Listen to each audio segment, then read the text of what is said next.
Welcome to the show, guys. Got an exciting one here for you. We are talking about 5 running backs, big name running backs to avoid for fantasy football 2022. Now, the mainstream consensus are all over these guys. I'm looking at it here. They're all in the top 10 according to the mainstream consensus. But what we know from the mainstream consensus and the consensus in the outdated magazines and these networks, these fluffy podcasts, is that they lie. They lie every single year. They don't look at the analytics. They don't look at the breakdowns. They don't look at the cold hard facts. They take last year's top finishers, they paste them over, or they're biased to particular players. So, guys, again, I cannot emphasize it enough. These consensus rankings get copied and pasted onto your draft, wherever you're drafted, whether it be Yahoo, whatever platform you're using. These copy and paste rankings end up there, and people draft based on this ADP, and that's where your advantage comes in, is listening to this podcast and thinking outside the box and knowing when to hold them, know when to fold them, know when to not to overpay, and know when to basically see when someone's going to bust, pretty much, right? So, guys, I got these list of players to avoid at the running back position. I just did a wide receiver episode as well, linked it below. Some big names, Cooper Kupp, Tyreek Hill, avoiding big names while the mainstream are telling you to draft these guys at the first pick, in the first round, first picks, right? I'm telling you to completely do the opposite, and for the reasons in the video, I'm going to explain that, okay? I'm going to back everything that I say, all right? Now, if you're new to the channel, you want that competitive advantage, make sure you guys click subscribe. In the comments below, let me know, who are you avoiding this year? I'd love to hear your feedback. Do you agree with these picks? Your feedback matters to me, guys. I want to make this super interactive. I want everybody to have fun here, but I'm also about winning. So I want everybody to win as well, okay? If you're new to the channel, subscribe, and also get that 16-round draft solution.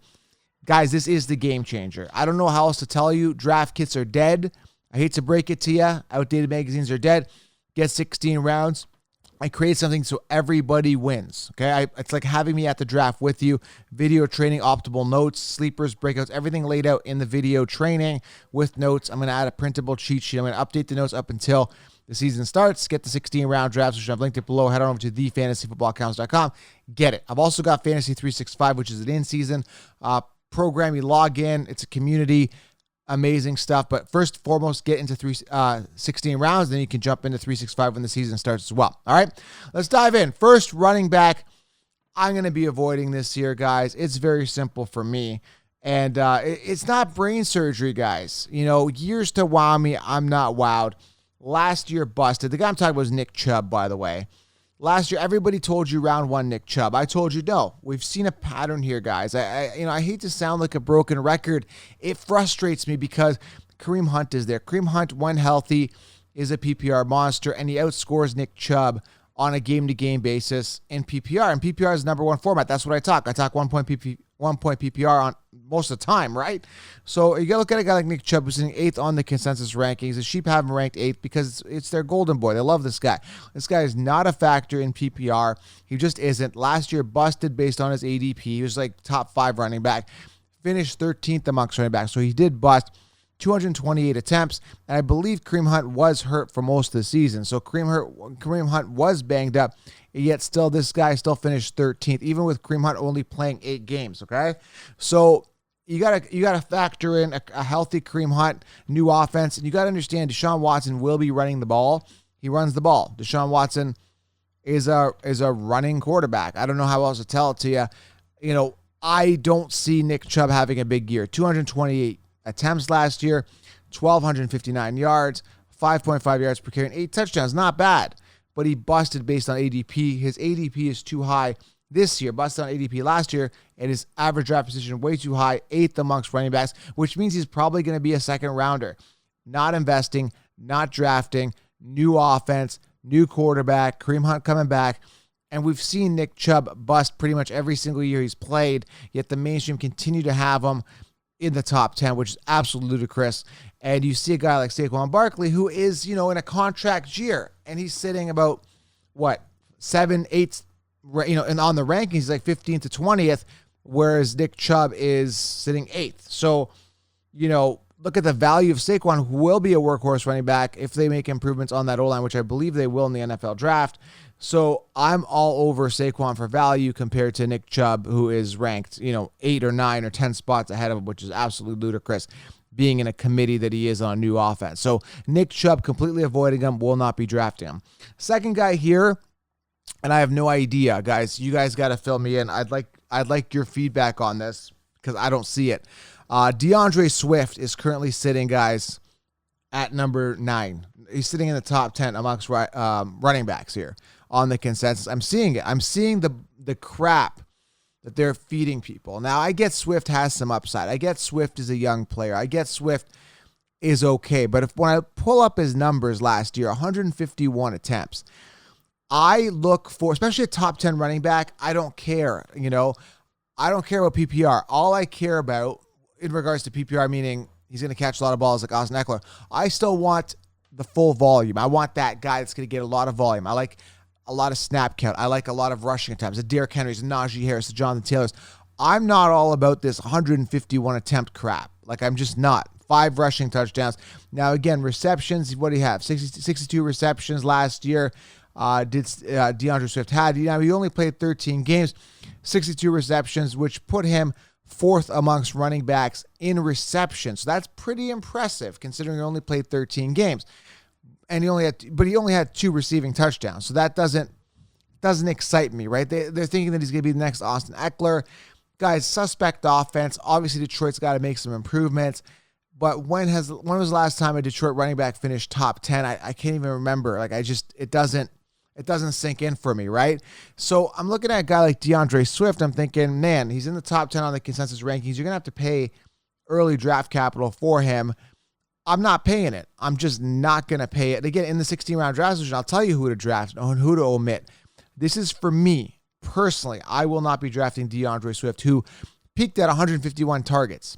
The guy's unacceptable. I need 260 targets out of my running back. I'd rather have David Montgomery for value this year, who's an absolute steal compared to DeAndre Swift, who I know will get more volume than DeAndre Swift on a more potent offense. So, guys, DeAndre Swift does not appeal to me at all, and I kind of see the PPR appeal, and I get it, and I play PPR. I'm not going to pay that price. If he was sitting, 20th, 25th amongst the running backs on the ranking, sure, but top 10 is absolutely ludicrous. Way too expensive for a guy who, on a suspect offense, I just don't believe in, period. DeAndre Swift, it's a big hard pass for me, all right? Number 3 here, this goes without saying. You guys know it. I say it every single year, and every single year I'm right, except for 1 year I was off. Dalvin Cook. Okay, guys, I am avoiding this guy.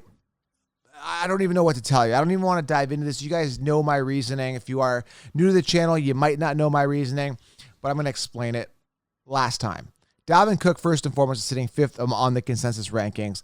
Last year was a top 3 running back. Busted on his ADP significantly, finishing 16th, guys. Finished 16th amongst running backs last year in PPR. Only played 13 games. Has not finished a season in his entire career. Not to mention, Dalvin Cook only had 6 rushing touchdowns, which is a decline. Has been declining every single year, okay? He's missing games. The question is, every year he's going to miss a game. It's a matter of which game he's going to miss for you. That's the problem, and I cannot emphasize it enough. I'm going to be talking about this all offseason. Dalvin Cook will miss games, okay? Period. It's a matter of which game he's going to miss. Is it going to be your fantasy football playoffs? Is it going to be the championship week? Is it going to be that mid-season game where you need a win and you lost by 2 points, and had Dalvin Cook not been pulled out due to injury, you could have won it? I cannot emphasize it enough. You're guaranteed to miss, have a miss 4 games, which ironically, he came out and said that he's switching to number 4, and you're going to see a better improvement because he switched a number. I made a joke about it on Instagram. If you're not following my Instagram, make sure you guys are following. I said that when I wear my Steelers hat, right, Steelers, my bank account is lower because it feels like someone's stealing from me, right, Steelers. But when I wear my Packers hat, which I've got here, feels like everything is, money's packing into my bank. So I'm richer when I wear my Packers hat. I'm poorer when I wear my Steelers hat. Guys, it's all psychology, right? So he psychologically thinks that by wearing a number 4, he's going to perform better. I think this guy should be more focused on finishing a season, period, which he hasn't done. All right? So Dalvin Cook, to me, just for the fact, never mind he busted last year, never mind that he's constantly regressing, never mind that he always gets hurt, all that stuff. Just for the fact that he has just not finished a season. Like, a full season, and he's going into what is like 5th year right now. He's going into his 6th year. I apologize. He's going into his 6th season here, right? Unacceptable. Unacceptable. Period. Especially, and his high ADP, like, forget about it. So Dalvin Cook is a hard pass for me. Let someone else take him. In fact, I might just get Madison later, and then, when Cook goes down those games and people are scrambling and desperate, I'll just sell Madison for like super expensive. Okay, period. All right, next guy here. So we've talked about Nick Chubb, DeAndre Swift, Dalvin Cook. Another guy in the top 10 that's way too expensive, and I'm going to avoid him, is Joe Mixon. And again, I encourage you guys to go back and listen to my wide receiver episode, because these guys are top running backs, okay? Go back and listen to the top wide receivers to avoid episode. These guys are top running backs. They're in the top 10. Why am I telling you to avoid them? It's absolutely crazy, right? It's because I have my reasoning, and I'm explaining it all here. And Joe Mixon's a guy that could go either way. For me, I think he had the biggest year from what I've seen, because I look at everything statistically. Now, statistically, this was his pinnacle year. Prior to this, he had 4 years, and his pinnacle year was 2018, where he peaked at 8 rushing touchdowns. He was never a big volume guy, never really did well. Now the offense got better with Burrow. They got some receivers. They finally improved that offense. Mixon became the workhorse with 292 attempts, 1,205 yards, 4.1 yards per carry, 42 receptions. Pretty good, 13 rushing touchdowns. Really good, okay? I like it. He looks solid. Again, the attempts were there. The volume was there. The fantasy points were there with 287.9 in PPR. I like it. Everything looks good.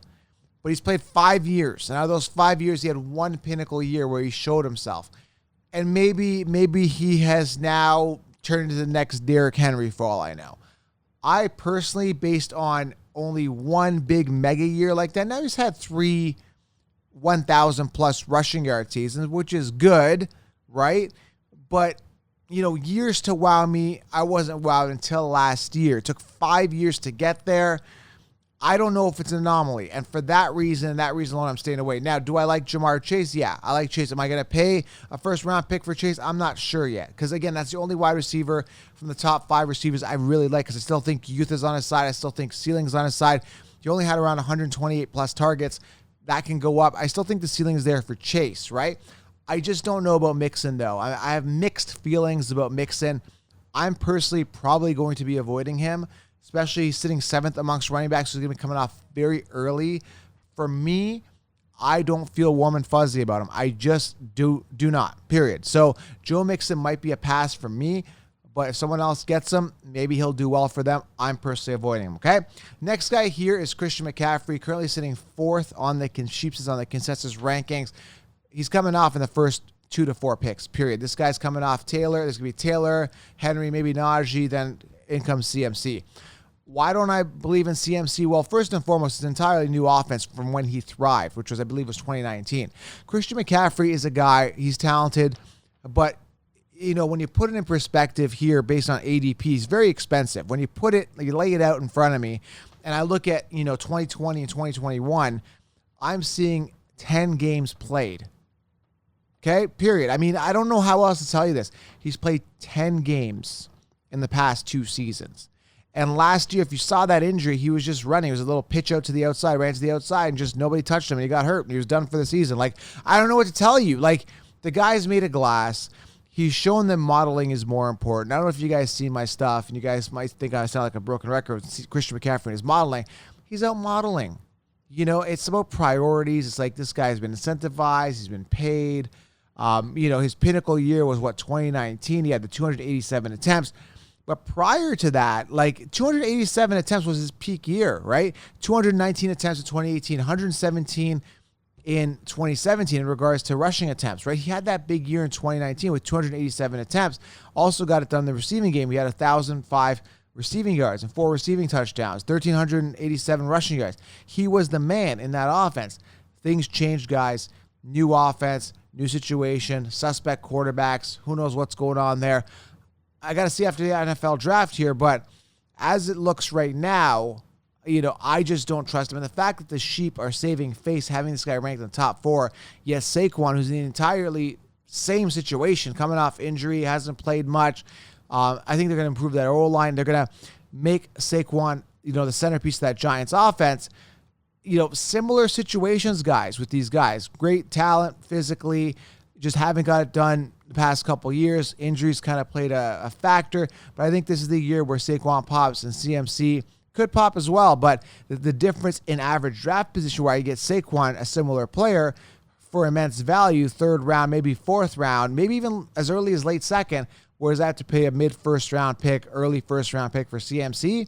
I'm taking the value in Saquon Barkley all day, who I think, in my opinion, is going to end up with more fantasy points than Christian McCaffrey by the end of the year. So Christian McCaffrey is a hard pass for me. It's a big no.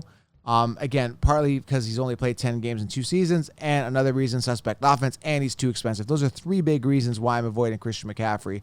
And the modeling, you want to throw that in there as well. That's 4 solid reasons, and there's more reasons, but I think, those cover a big bulk of the reasons why I'm not drafting him. All right, guys? So Nick Chubb, DeAndre Swift, Dalvin Cook, Joe Mixon, Christian McCaffrey, hard passes, running backs to avoid for fantasy football 2022. You might call them fantasy football 2022 busts. That's fine. They're busts in my eyes.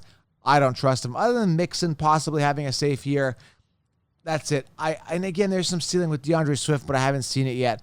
I'm going to be staying away and drafting other running backs. If you want to know which running backs I'll be drafting, get the 16-round draft solution and subscribe to the channel. And if you guys, in the comments below, leave it below. I'd like to hear who you guys think is going to bust and who you're avoiding. Love to get your feedback.